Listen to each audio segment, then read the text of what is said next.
hakikatnya itu adalah Nur Muhammad juga Bapak Ibu. Ini ya, Nur Muhammad juga tuh. Bahwa ruh itu juga asalnya pada Nur Muhammad itu Bapak Ibu.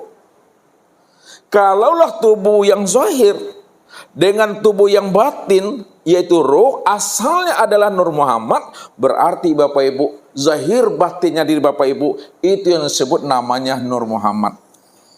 Maka bertubuh Nur Muhammad lah Bapak Ibu. Siapa yang bertubuhkan Nur Muhammad? Apa kata Rasul? Innallaha harrama al-ardi ayyakulah ajasadal anbiya. Allah akan haramkan bumi ini untuk menghancurkan, untuk memelahtunkan orang-orang yang telah mengenal rahasia dirinya adalah Nur Muhammad. Tidak hancur dia Bapak Ibu, tidak membusuk, tidak membangkai, tidak membelatung dia. Karena asalnya adalah pada Nur Muhammad. Kalau asalnya adalah Nur Muhammad, maka dia tidak hancur. Sekarang tilik ke dalam lagi. Siapa Nur Muhammad itu? Nur Muhammad itulah yang disebut rahasia Allah. Kalau Nur Muhammad ini disebut namanya sirullah, rahasia Allah, maka rahasia Allah itu tiada lain adalah Allah itu sendiri Bapak Ibu. Disitulah mantapkan pemahaman kita. Jangan bertubuhkan Nur Muhammad, tapi bertubuhkan Allah lah di situ. Kalau Bapak Ibu bertubuhkan Nur Muhammad ini duduknya di sifat Bapak Ibu, ini sifat duduknya. Nah, ini duduknya di sifat. Tapi tak mengapa. Boleh Bapak Ibu mengatakan diri kita adalah Nur Muhammad, asal Bapak Ibu paham bahwa Nur Muhammad itu tiada adalah dirinya Tuhan itu. Boleh tuh. Nah, tapi kalau kita langsung kepada makrifat, bilang saja bahwa diri kita itu adalah nyatanya diri Allah. Disitulah Allah itu duduknya di zat. Karena dia yang ada. Nah, kalau dia yang ada, apa kaitannya dengan Nur Muhammad? Apa kaitannya dengan sifat? Dua yang tiada berpisah, dua yang tiada bercerai. Kenapa demikian? Muhammad itu zahirnya aku, kata Allah. Ini dia. Muhammad itu zahirnya aku, dan Allah itu batinnya Muhammad. Ini ilmunya. Muhammad itu zahirnya Allah, Allah itu batinnya Muhammad. Ya. Berarti dia Esa Bapak Ibu. Ya. Atau Muhammad itu adalah bayangan aku, dan akulah wujud bayang-bayang itu. Muhammad itu adalah cerminan aku, dan akulah orang yang bercermin itu. Boleh menggunakan bahasa itu. Atau Muhammad itu adalah wujud aku, sedangkan aku adalah dirinya Muhammad itu. Dua yang tidak berpisah dan dua yang tidak bercerai Bapak Ibu. Dan sempurnalah diri Bapak Ibu itu. Untuk memahaminya bahwa diri kita itu adalah nyatanya akan diri Allah. Kalau diri Bapak Ibu sudah nyata sebagai nyatanya diri Allah, disitulah Bapak Ibu sudah dikatakan sudah sampai pada puncak Tuhan itu. Sudah sampai kepada makom Tuhan namanya. Dikatakan sampai kepada makom Tuhan karena tidak ada lagi yang terpandang selain daripada diri Tuhan. Inilah yang dikatakan oleh Rasul, kullu syai'in yarji'u ila asalihi. Ini dia. Kullu syai'in yarji'u ila asalihi. Tiap-tiap segala sesuatu kembalikan dia kepada asalnya. Asal tanah, asal air, asal angin, asal api, Nur Muhammad, asal Nur Muhammad daripada Allah, kembali daripada Allah. Asal roh, asal wujud, asal ilmu, asal nur, asal sud juga adalah Nur Muhammad. Nur Muhammad asalnya adalah Allah. Dia kembali itu. Inilah yang dikatakan pinang sudah kembali dia ke tampuknya. Siri sudah kembali dia ke gagangnya. Air, gelombang, ya sudah surut dia ke lautan itu. Pisau sudah masuk ke sarungnya. Diri Bapak Ibu udah kembali kepada asalnya, itu adalah Tuhan itu. Itulah makna inna lillahi wa inna ilaihi rajiun itu. Asalnya Tuhan, tetap kembalinya kepada Tuhan. Asalnya Tuhan, tetap kembalinya jadi Tuhan. Berarti Allah tuh datang lalu kembali, Ustaz. Allah tidak pernah datang dan Allah tidak pernah kembali. Lalu kenapa ada bahasa makna datang dan kembali? Bahasa datang dan kembali itu untuk menghantarkan pemahaman bahwa asal kita memang daripada dirinya. Kalau asal kita datang daripada dirinya, maka disyariatkanlah kalimatnya datang dari Allah dan kembali kepada Allah. Itu duduk di hakikat tuh. Kalau duduk di ma'rifat, Allah tidak pernah datang dan Allah tidak pernah kembali. Kenapa? Karena tidak ada yang bisa disebut. Apa kata Allah? Hal ata alal insan hinu minad dahri lam yakun syai'an mazkura. Telah datang kepada manusia satu waktu dari masa yang tidak pernah bisa disebut. Bagaimana Bapak Ibu akan menyebutnya? Sedangkan diri Bapak Ibu nggak ada. Jangankan diri Bapak Ibu. Alam ini belum ada. Langit dan bumi belum ada. Jangankan langit dan bumi, aras, lu, kursi, dan mahfuz pun juga belum ada. Jangankan aras, lu, kursi, dan mahfuz juga belum ada. Sorga dan neraka juga belum ada. Jangankan sorga neraka, nur juga belum ada. Jangankan nur, namanya saja juga belum ada. Lalu apa yang mau disebut? Itulah yang membuat aku ini paning tuh. Itulah dia tuh. Itu yang disebut Allah tuh. Jadi Allah itu tak bisa disebut, itu yang Allah Bapak Ibu. Bukan kata Allah, itu yang Allah. Maka yang zahir ini, inilah wujudnya. Maka bedakanlah mana yang Allah dan mana wujud Allah. Cara menghantarkan pahamnya. Bapak Ibu bisa enggak melihat sholat? Bisa Pak melihat sholat? Halo? Tidak. Bisa atau tidak Bapak Ibu melihat sholat? Enggak pernah Bapak Ibu bisa melihat sholat. Yang Bapak Ibu lihat apa sebenarnya? Perbuatan sholat. Mana yang katakan perbuatan sholat? Perbuatan sholat itu berdiri, ruku, iktidal, sujud, dan duduk. Itu perbuatan sholat. Yang sholat Bapak Ibu tidak bisa lihat. Akan tetapi, walaupun sholat itu nggak bisa dilihat, namun lihatlah wujud sholat itu. Melihat wujud sholat itu nyatalah sebenarnya waktu berdiri, ruku, sujud, dan duduk. Itulah wujud sholat, itulah perbuatan sholat. Disitulah dikatakan oleh para ulama fikih, yang dikatakan perbuatan sholat itu adalah aqwalun wa af'alun muftatahatun bitakbiri wa muhtatamatun bitaslim. Beberapa ucapan dan perbuatan yang diawali dengan takbiratul ihram dan diakhiri dengan sholat. Itu yang perbuatan sholat. Yang sholatnya yang mana? Yang sholat itu yang ingat.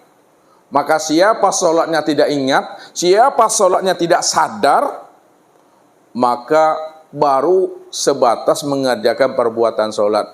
Kalau dia baru sebatas mengerjakan perbuatan sholat, itulah yang disebut namanya sholat rutinitas, sholat ritual saja. Itu nggak ada nyawanya itu. Ini yang dijelaskan oleh Rasul.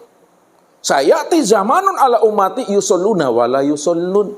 Akan datang suatu masa nanti kepada umatku, di mana umatku mendirikan ibadah sholat, tapi sebenarnya dia belum sholat. Dia sebatas melakukan perbuatan sholat, pekerjaan sholat, kewajiban, rutinitas, ritual. Tapi dia belum sholat. Kenapa? Karena dia tidak ingat dan tidak sadar siapa sebenarnya yang sholat itu. Siapa sebenarnya yang berdiri tegak betul itu? Siapa sebenarnya yang ruku, yang sujud, dan yang duduk? Itu yang Allah katakan. Kif ya Muhammad ana rabbaka usolli. Ini dia.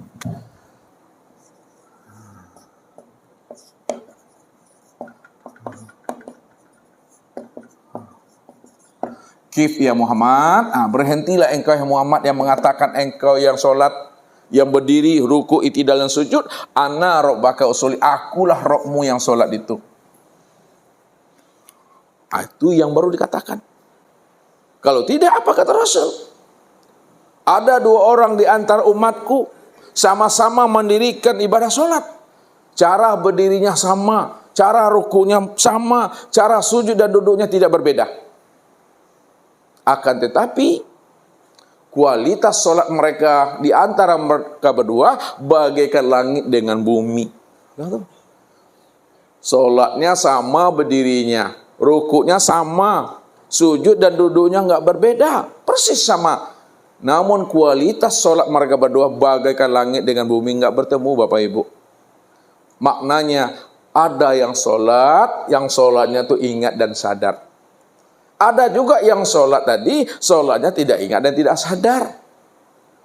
Sholat yang mengenal Allah, dan ada pula sholat yang tidak mengenal Allah. Sholat yang ingat itu bagaimana? Ingat kata Allah, aku nih dirimu. Aku tuh yang berdiri, aku yang ruku, aku yang sujud, aku yang duduk.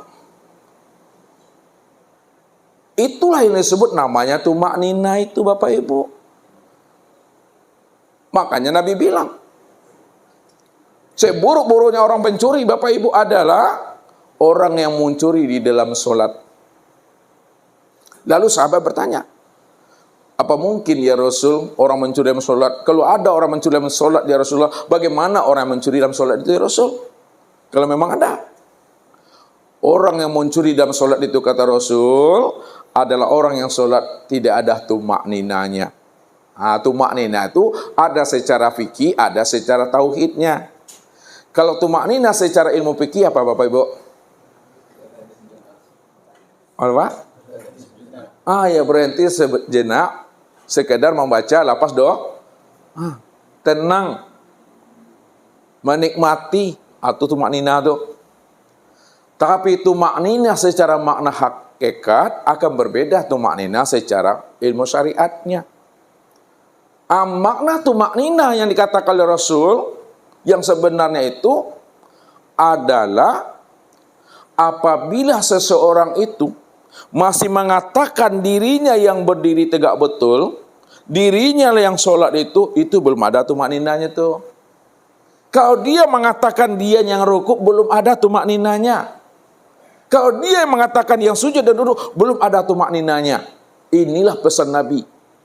Man sholla sholatan falam ta'murhu bil ma'ruf walam tanhahu anil fahsya'i wal munkar lam yazdad biha minallah illa mu'da.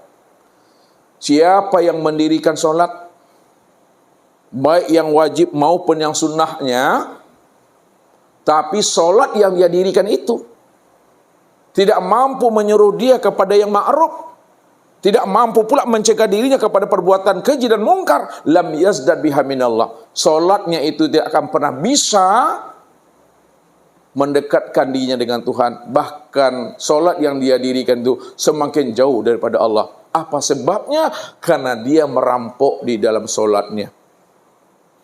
Dia masih merampok hak Allah. Itu yang dikatakan oleh Rasul, dia mencuri dalam sholatnya. Apa makna mencuri itu? Dicurinya bahwa dialah yang mengatakan dia yang wujud. Akulah yang wujud loh. Aku yang berdiri, aku yang ruku, aku yang sujud.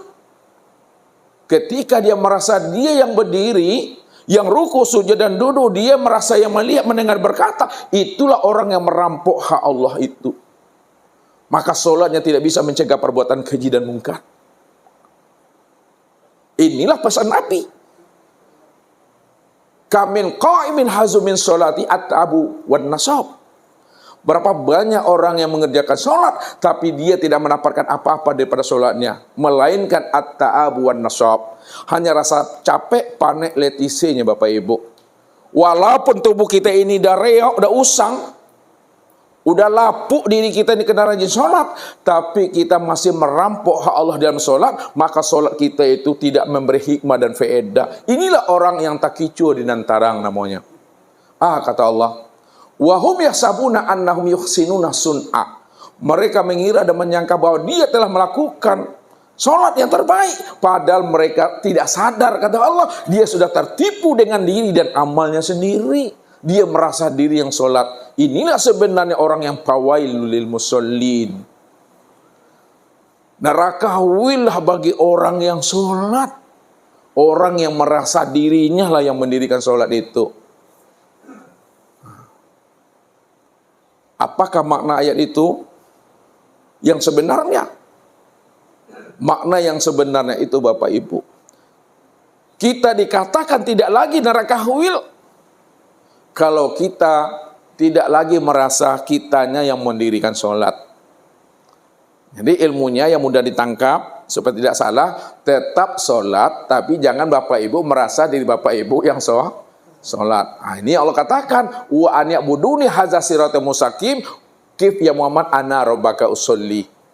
Akulah yang memuji diriku sendiri, akulah yang sholat di Tuhan sesungguhnya. Karena nggak ada diri yang lain selain daripada aku. Makanya kita mesti paham siapa yang menyembah dan siapa yang disembah. Apa buah persembahan? Di mana tegak berdirinya kita menyembah itu. Rupanya yang menyembah dengan yang disembah itu esa Bapak Ibu. Yang menyembah itulah yang disembah, dan yang disembah itulah sebenarnya yang menyembah. Allah lah yang menyembah, memuji akan dirinya sendiri. Dialah yang menyaksikan akan perbuatan dirinya sendiri. Begitu kita menghantarkan kajinya. Tapi kalau kita tidak paham, tidak boleh lagi mengatakan Allah menyembah dirinya sendiri. Allah memuji diri sendiri. Disitulah rahasianya kata Rasul, kala lisanahu. Kalau kita sudah kenal memang dia satu-satunya, kala lisanahu. Inilah ilmunya. Kala lisanahu. Keluh lidah diam di situ maksudnya. Bukan diam-diam. Kalau diam-diam itu bermasalah itu. Ya. Diam di dalam paham dalam kesadaran, sadar dalam patuhan, patuh dalam keimanan itu. Itu rahasianya Bapak Ibu. Nah, jadi setelah Bapak Ibu paham bahwa insan ini adalah rahasia diri Allah, dari mana kita tahu bahwa ini adalah rahasia diri Allah dan Allah itu sendiri? Maka jalan yang kedua diantarkan oleh Nabi, fanahkanlah diri kita itu. Hilangkan keakuan diri kita ini.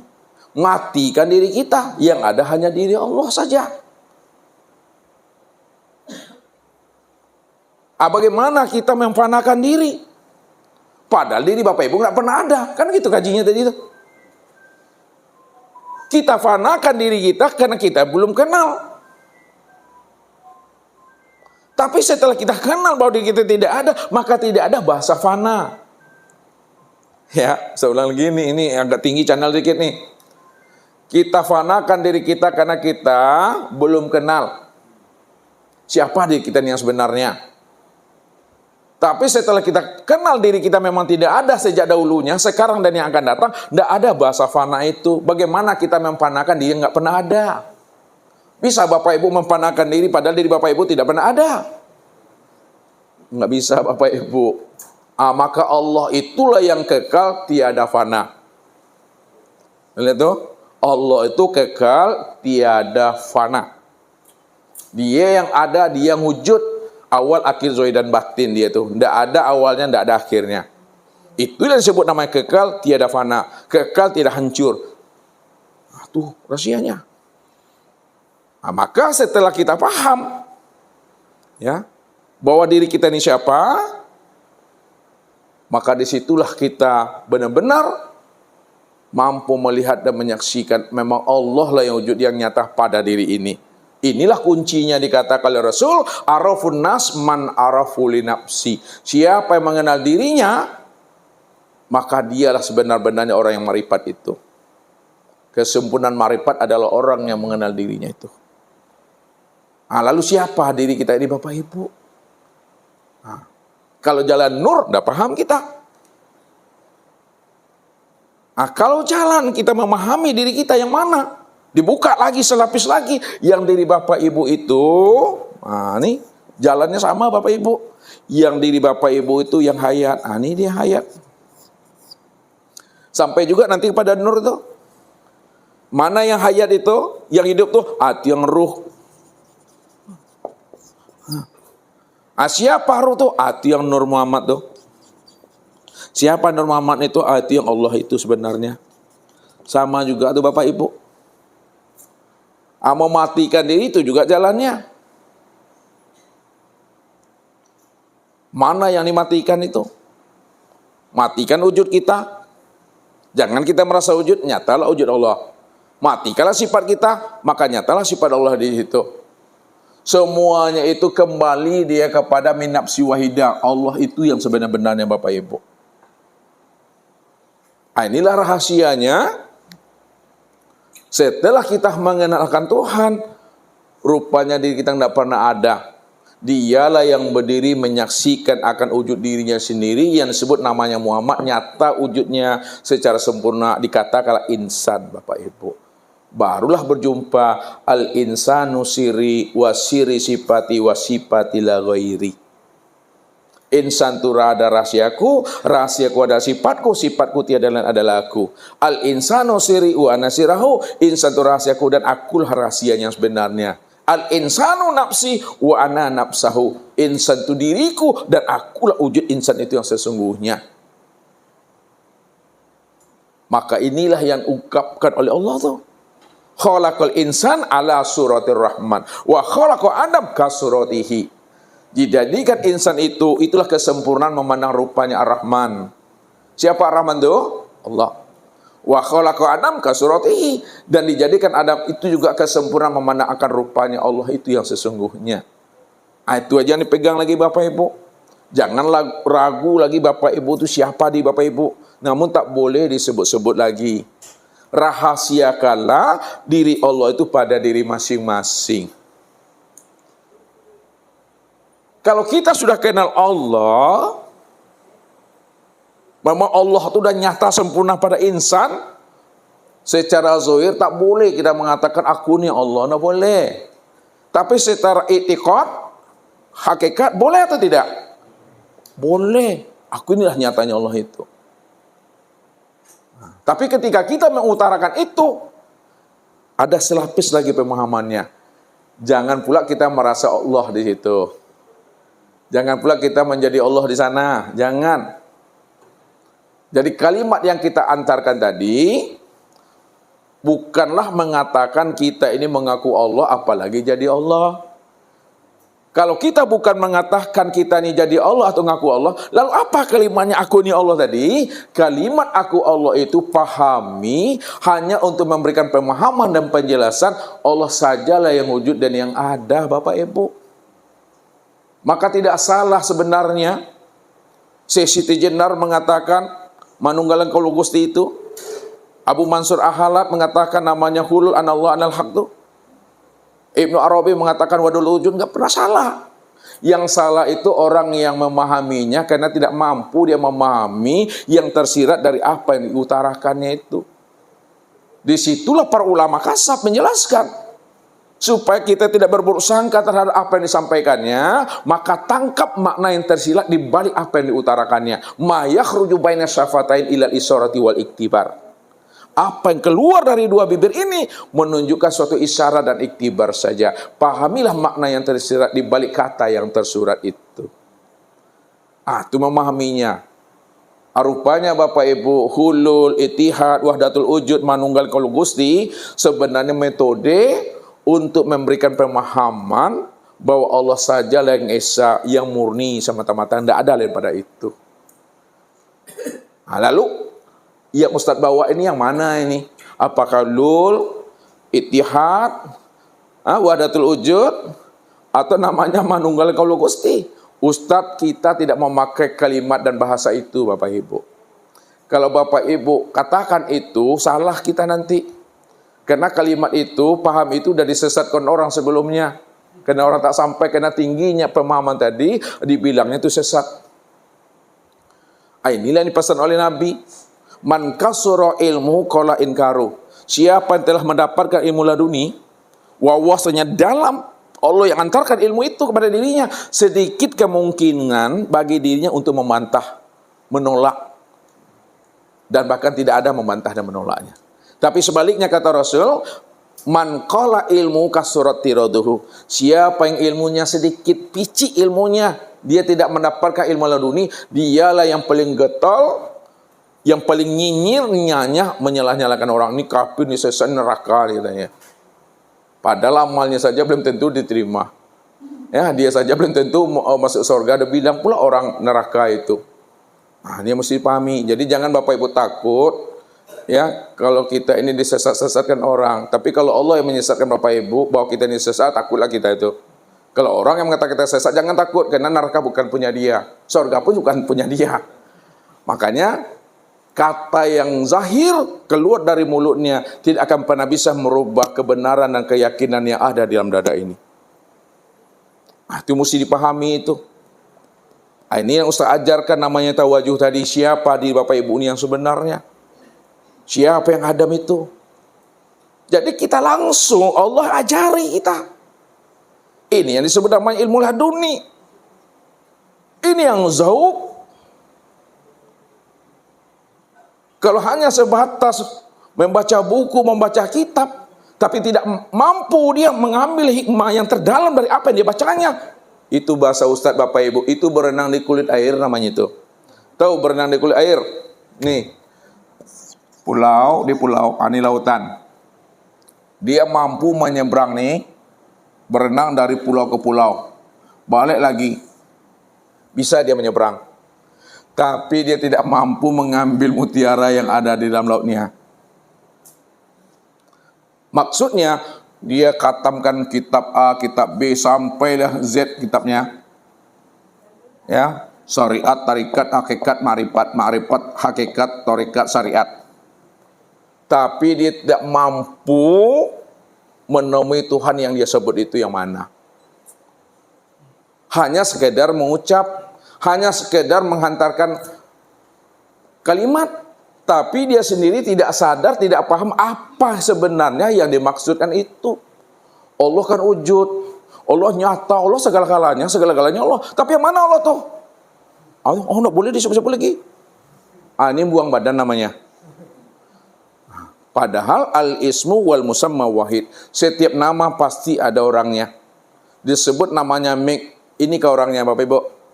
Atau ini? Ini jelas. Disebut namanya spidol, apakah ini spidol itu atau ini? Itu dia jelas Bapak Ibu. Apapun yang kita terangkan, apapun yang kita jelaskan, mesti jelas wujudnya, mesti jelas orangnya itu.